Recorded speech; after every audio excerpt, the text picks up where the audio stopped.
Now I'm going to be adding a much deeper tone of paint. The reason it's going to look deeper is because it's going to have less water and more pigment. So the colors that I'm adding now are not going to be subtle. So I'm working with the foreground.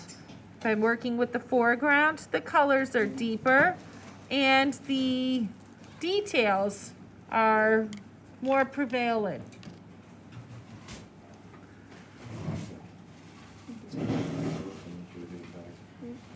I am comfortable applying my paint in small amounts. If you prefer to add your paint in larger amounts, that's okay. I enjoy, my style is that I like to apply paint in more of a stipple. You do not have to match what I'm doing. This is simply my style.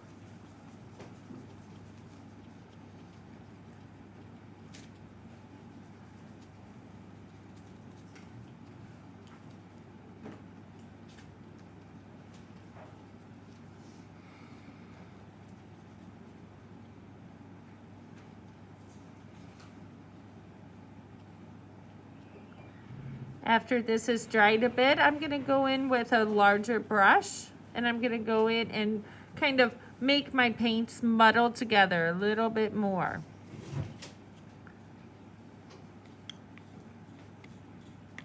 If I don't like what I see, I can always go in with a paintbrush that has lots of water on it.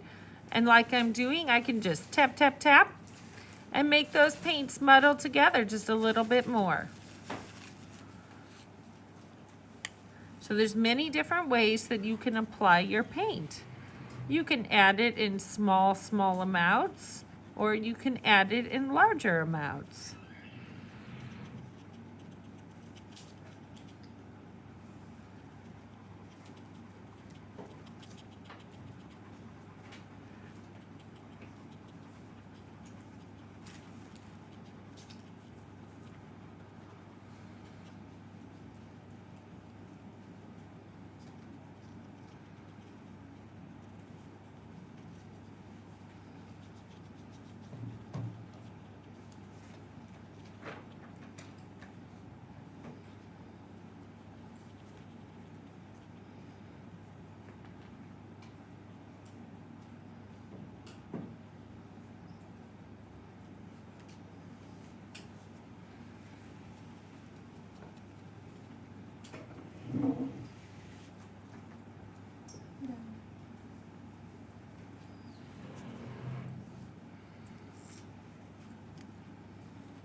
I'm not crazy about the color I created. It needs more blue.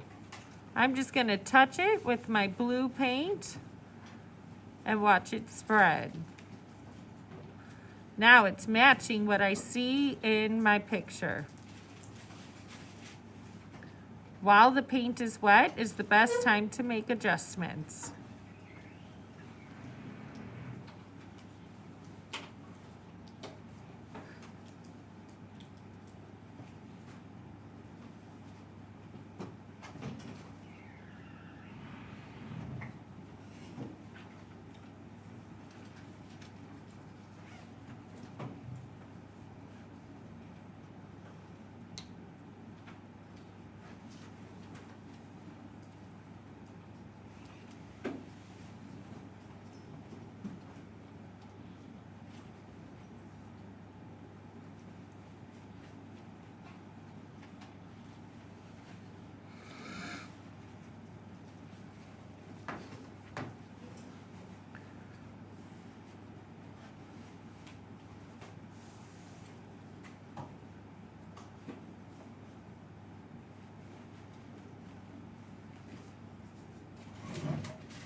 I'm just really lightly painting in some of the details in my tree.